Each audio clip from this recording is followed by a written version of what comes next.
Samaras is the boss of the RedBridge organisation. We've spoken to him a couple of days ago. He features very regularly across the Australian media, and he's the man who got it most right when it came to the election and what was changing and the subgroups and all the rest of it.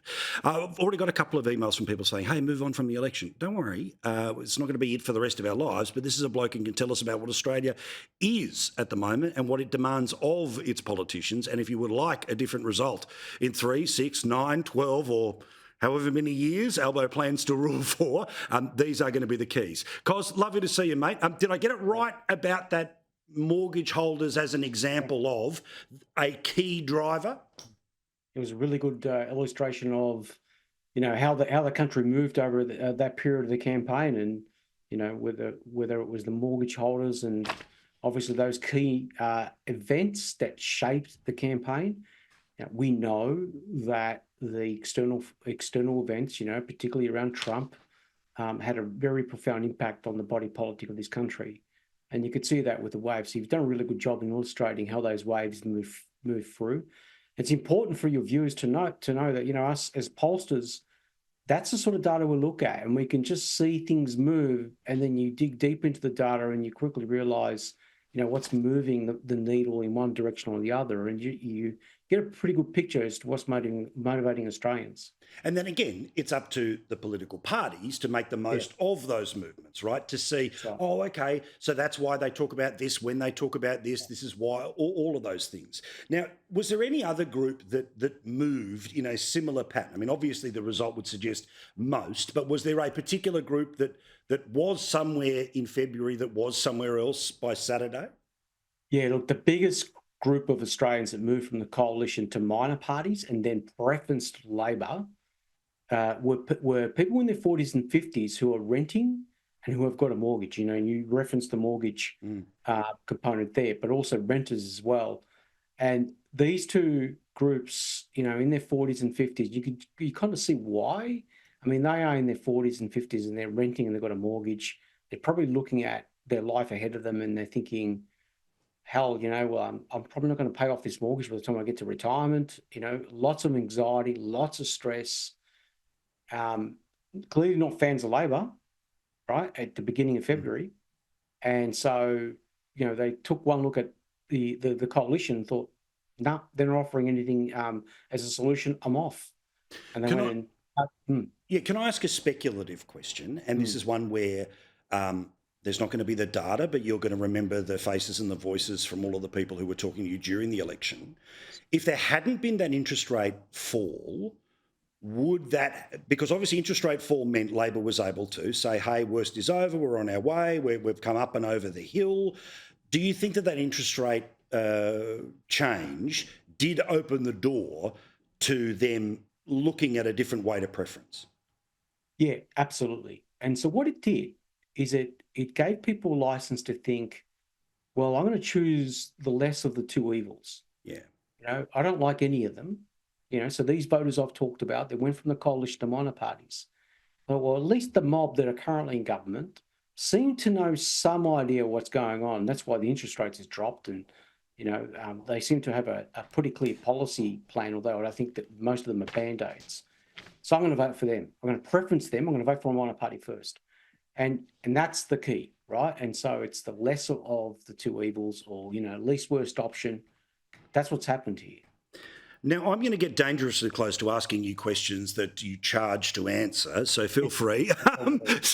So I appreciate that insight very much, and whoever's willing to sign them up, do it, because you're going to get an advantage in whatever industry you're in the next little while.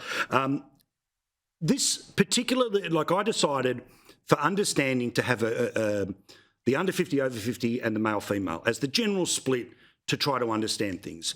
Married it with the electoral roll, and you start to see that, there might be the male-female problem because there are more female voters than there are male by about 500,000. That's significant when you're at thousands here and thousands there. It might be significant that when pretty much, again, a very significant amount, I think it's about 600,000 this time, between the under 50, over 50. Let's talk about that in terms of whether you are team red, team blue, team orange, or team something else. Let's talk about people who are under 50. Before you even start talking about Peter Dutton, Anthony Albanese, Labor or Liberal, Tell me what somebody under the age of 50 expects from politics that may not be what somebody who's over 50 or Gen X wants from politics. Yeah, absolutely. This is why we generally always talk about millennials and Gen Z, because they are very different to older generations. So Gen X and boomers and older, very different. They, have a very strong view that their quality of life they are living and will live is going to be a lesser quality than their parents. They obviously, if they're renting, they think they'll never own a home. There's all sorts of things going in that space, which is making them feel quite angry about the world around them. They've grown up in a family, their parents have owned the home or they were paying off the home and a particular lifestyle that they thought if they went to school and studied hard and went to university and got the degree or went to TAFE and got a qualification, that they will follow in the footsteps of their parents, and they're not doing that.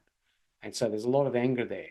So hence we see amongst under 50-year-olds the lowest levels of values connection with the major parties. So I think it goes down to about, with Gen Z, down to 20%. And a lot of people out there just have no tribal loyalty to anyone.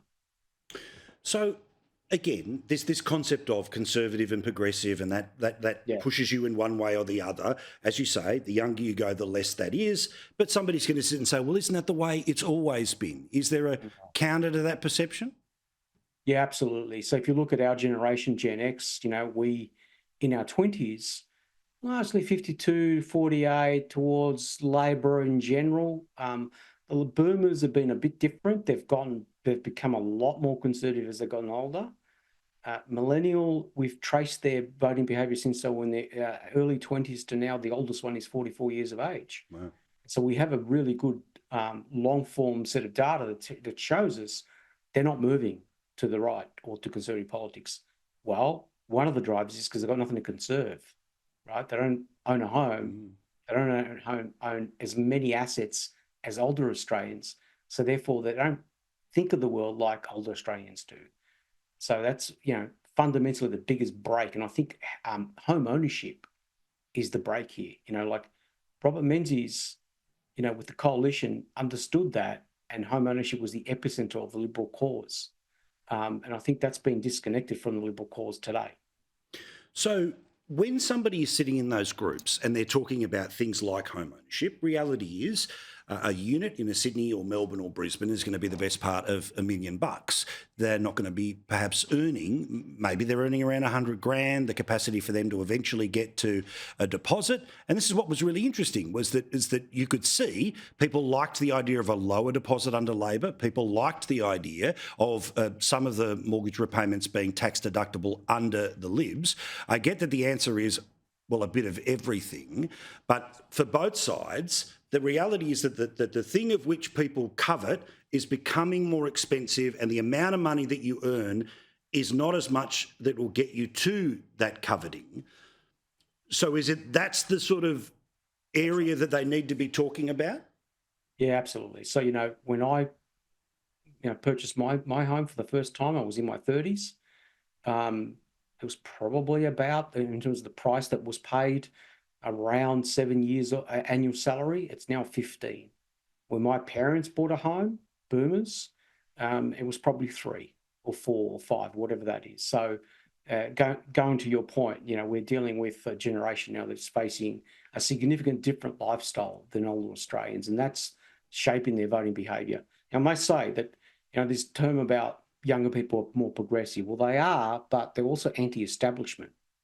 So hence, Trump was very good at tapping into them in the US, and Farage is very good at tapping into them in the UK. So let's get to, again, the male-female divide. And again, I understand that this is a very blunt instrument, and I get that there's many shades in all of these things, but if we can start to find certain uniform things that those people in groups are telling you, and they're telling you in suburban Melbourne and suburban Brisbane and suburban Sydney, is there the gender divide that seems to marry up with that electoral role as well? Absolutely. You've brilliantly illustrated the number of additional women that are on the voters roll, and how you know, in the electorates where there are more women than men, Labor did a lot better. Now, we know why also, because in our polling, women, so Labor Party had a 10% margin on the coalition when it came to women. And that's across the board. So the seats we were polling were not inner urban. They weren't, you know, just exclusively professional women in till seats. They were suburban, regional electorates. And women, you know, in these electorates were voting in the majority for the Labor Party. And I would argue that Dutton had a much bigger problem with women than Morrison did. Yeah, well, correct. I mean, look, and the result being obvious. We sort of answered it before, but I want to dance on this, right? And I just, everyone, stick with me. May I use all of the goodwill I built up over 15 years for you not to grab a remote in the next 60 seconds, okay? Was housing to this election what climate change was to the 22 election? Because I know, anecdotally, people that had voted Liberal their whole life who were making decisions exclusively of housing for their kids. Yeah, absolutely correct. And it's become more acute because you know what the 12 interest rate rises have done.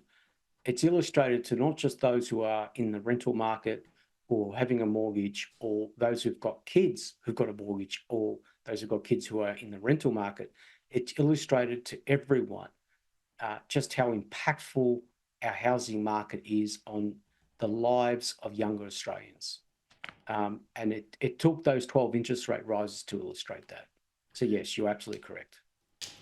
All right, can I get 30 seconds from each of these, which I know is an impossible task, but it's the joy of being the TV host and you being the bloke being asked the question, answering the questions. What's the free advice to the Libs that you would offer? Small business, that's your new working class. It's in the outer suburbs in huge numbers. It's replaced a lot of the blue collar constituencies. The employees, those who work for small businesses, are very loyal to their boss. The coalition did nothing in that space that was substantial. If you go there, there's a lot of votes to be had. Free advice for Labor about not piddling away what they've been able to put together. The Labor Party won 20 more seats than it did in 2016 with the same primary vote. That means that the other vote, the 4-point-something million Australians who voted for other parties, can just as easily turn this table around the other side in 3 years' time. So just keep an eye on that. Good stuff. Cos, we love you, mate. Again, we'll see you down the road, but thank you for all of the information you've given us. Really appreciate it. Thank you.